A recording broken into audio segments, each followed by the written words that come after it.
नमस्ते। थर्ड आई में आपका स्वागत है। बिहार इलेक्शन परफेक्ट, जिसको आज शाम को हम लोगों ने एक 5 बजे लाइव करते हैं, परफेक्ट मर्डर, एक ऐसी लूट जिसमें कोई आपने सबूत ही नहीं छोड़ा। एक ऐसा पर्चा जिसमें पर्चा लीक हुआ ये भी कहीं नहीं होगा, पर्चा आउट हुआ ये भी नहीं होगा।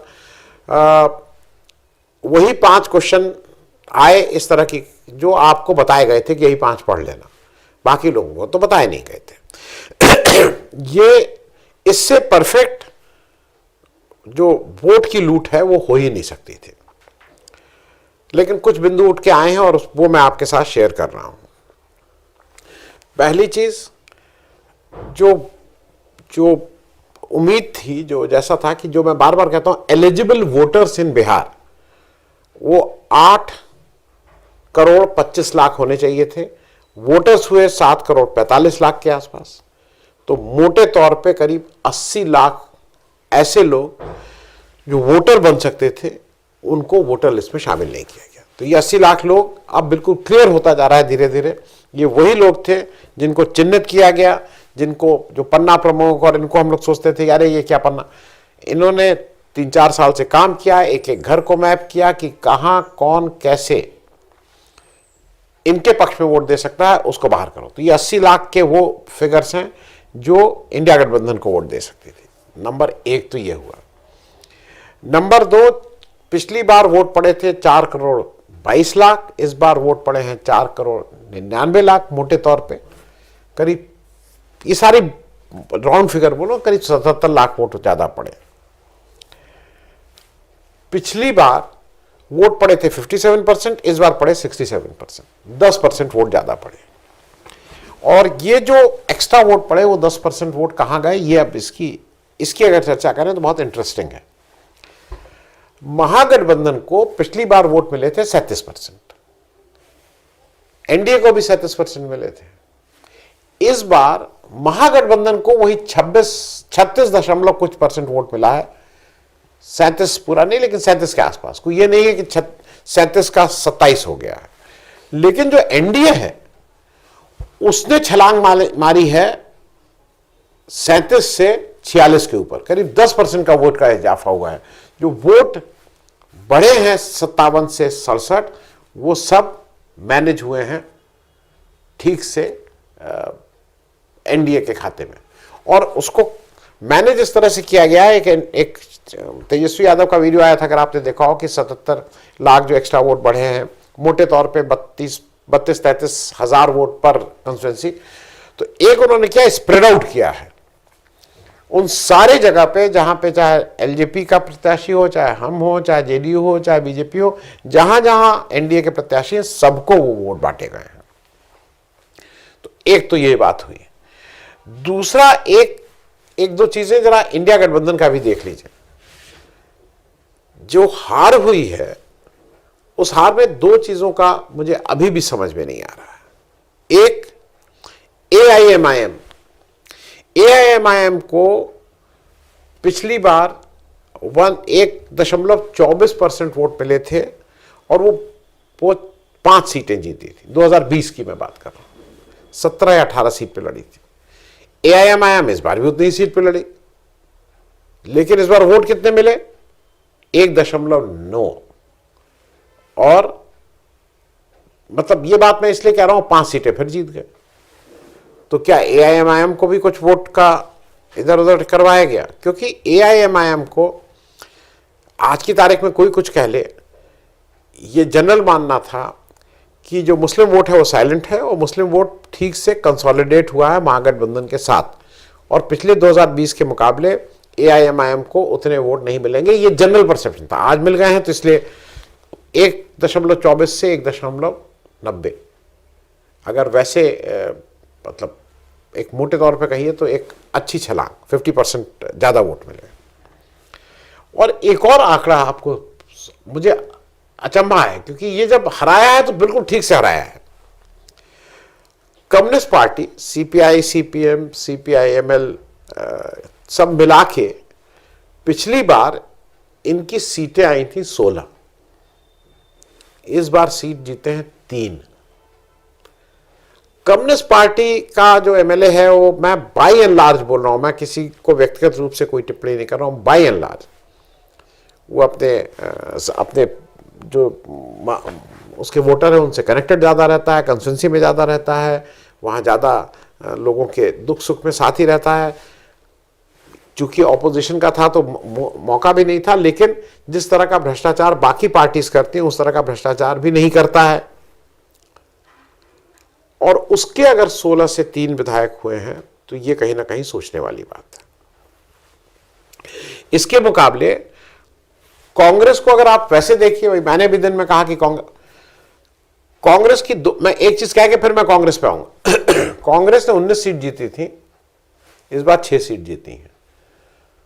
तो अगर आप देखिए तो 1/3 कांग्रेस मैनेज करने में कहीं ना कहीं सफल रहा है।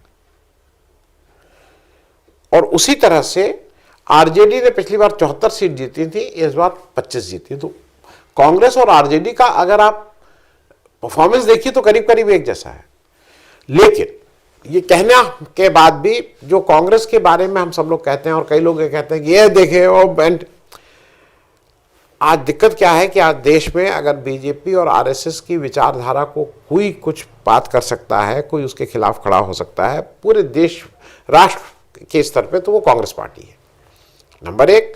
नंबर 2, अगर ये जो नेतृत्व है करंट मोदी जी और अमित शाह का, इसके अगेंस्ट अगर कोई आवाज बुलंद कर सकता है और आवाज बुलंद कर रहा है और बिना डरे बिना झुके अगर बात कर रहा है, उसका नाम राहुल गांधी है।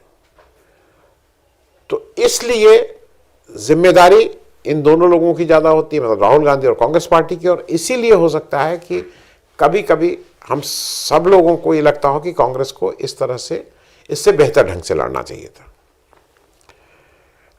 अब जरा बात कर ली जाए कि नीतीश जी जो हैं उनका 84 सीट जीतने के बाद भी वो थोड़ा कट्टू साइज हो गए हैं। वहां पे डिमांड हो रही है, हमने ये तो आने वाले समय में बताएगा।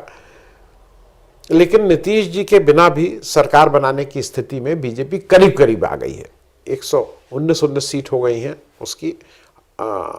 हम मतलब जीतन राम मांझी और चिराग पासवान और अपनी सीटें लेके बिना जेडीयू के, और जेडीयू में ठीक से सेंधमारी तो पहले ही कर रखी है बीजेपी ने, तो बिना किसी और की मदद के जेडीयू के एक बड़े फैक्शन की मदद से जब चाहे तब कर सकते हैं। तो नीतीश जी अब इस स्थिति में नहीं है कि वो लाल लाल आंखें दिखा सकें।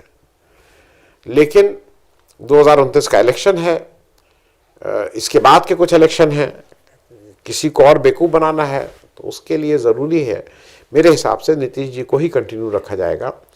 हो सकता है उनसे कहा जाए कि 1-2 साल बाद देखेंगे, या कुछ भी ना कहा जाए। अगर नीतीश जी की तबीयत नहीं ठीक रहती तो उनको जोर जबरदस्ती करके, अभी तो नहीं लेकिन बाद में तबीयत का हवाला देके उनको, और इस बीच धीरे धीरे वो जो चूहा जैसे कुतरता है ना, वो 84 जो एमएलए हैं उनको कैसे 2/3 को तोड़ा जाए उस पर कार्रवाई करने लगेंगे। और फिर जिस दिन आएगा उस दिन नीतीश जी को हटाने में उनको कोई दिक्कत नहीं होगी। तो फिलहाल के लिए मेरे हिसाब से नीतीश जी ही रहेंगे। 2 चीज़ें मैं कह के इसको ख़त्म करूँगा। एक चीज़ यह है जो आगे आने वाले इलेक्शंस को करेंगे और हम सब लोगों के लिए, वो है कि मुद्दा इस बार इलेक्शन में एक अच्छा संकेत हम लोग को लग रहा था कि हिंदू मुस्लिम नहीं हो रहा है, मंदिर मस्जिद नहीं हो रहा है, इंडिया पाकिस्तान नहीं हो रहा है, और कम से कम लोकल इश्यूज पे बात हो रही है। लोकल इश्यूज में बेरोजगारी का सवाल बहुत कस के तेजस्वी उठा रहे थे, पलायन का सवाल पीके ने बहुत कस के उठाया था, और ये सवाल लोगों के मन में थे। लेकिन इससे इतर अगर 10,000 रुपए इलेक्शन अनाउंस होने के बाद अगर महिलाओं को दिए जाते हैं, उनके खाते में दिए जाते हैं घूस के रूप में, 30,000 करोड़ का सरकारी घूस दिया जाता है, और उससे अगर इलेक्शन, और सब लोग कह रहे हैं कि साहब उसी से इलेक्शन पलट गया, तो अगर उससे इलेक्शन पलट गया है तो ठीक है। मतलब अगर वोटर को लगता है कि 10,000 अभी मिलने से, मतलब रोजगार से या पलायन से अच्छा है 10,000 रुपये मिले, तो ये तो इट इज़ देयर विश, और ये उनका वोट है, ये उनका हक है, ये उनका निर्णय है, ये उनको क्या ठीक लगता है। उनको अगर 10,000 लगता है तो इसमें कहीं कुछ मेरे ख्याल में कोई टिप्पणी करने की आवश्यकता नहीं है। लेकिन अंतिम बात इसलिए कि ये उन सब लोगों के लिए, आप अगर बिहार में किसी को जानते हैं, अगर कहीं पे भी कुछ होते सकते हैं, लिखिए, कहिए, लोगों से बोलिए। 2 काम करते हैं। एक काम, ये जो 10,000 रुपया बांटा गया है, जो बिल्कुल ही क्लियर है कि जो चोरी हुआ है, इसमें कहीं कोई इफ एंड बट नहीं है। 10,000 रुपया जो बांटा गया है, ये मॉडल कोड ऑफ कंडक्ट का उल्लंघन है, गैर संवैधानिक है, गैर इलेक्शन के नॉर्म्स के हिसाब से है। उस पर तुरंत पिटीशन होनी चाहिए, और एक नहीं होनी चाहिए, अलग अलग लोग, मेरे हिसाब से तो सारी कंस्टिट्यूएंसीज से होनी चाहिए, एक तो पिटीशन नहीं होनी चाहिए। दूसरा एक काम तुरंत होना चाहिए कि ये वोट की हेराफेरी तो हुई है, इसमें कोई दो राय नहीं है। अब चूंकि ये मैनेजमेंट है, अब उस मैनेजमेंट में एक ही वीक कड़ी है कि अगर 10% वोट बढ़े हैं और उसको बहुत सफाई से बढ़ाया गया है, तो उसके लिए जरूरी है कि मान लीजिए उतने लोग वहां गए हों, पोलिंग बूथ में उतने लोग गए हों।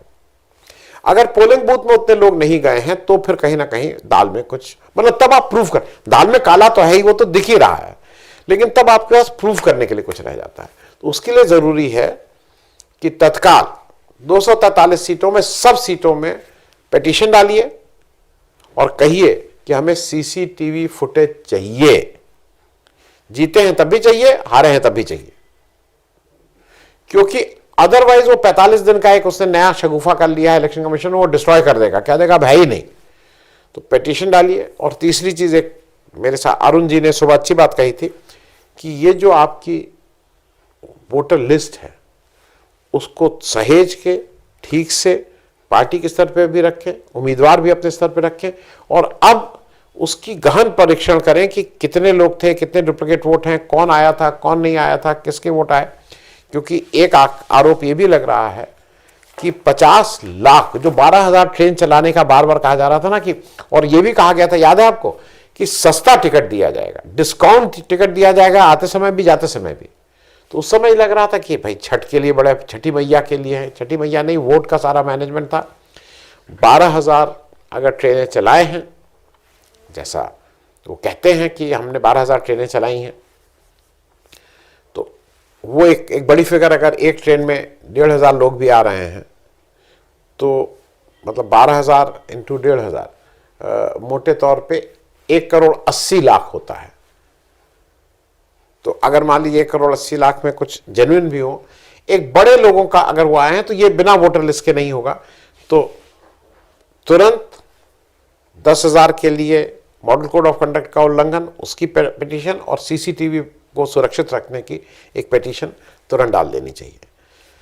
ये लोकतंत्र का जिस तरह से को मैनेज किया जा रहा है, ये हो सकता है वक्ती तौर पे ये चुनाव एनडीए जीत गया, बीजेपी जीत गया, अमित शाह का बढ़िया मैनेजमेंट रहा, लेकिन विल ऑफ द पीपल को अगर आप दबाएंगे तो उसके परिणाम भयंकर हो सकते हैं। थैंक यू सो मच, धन्यवाद।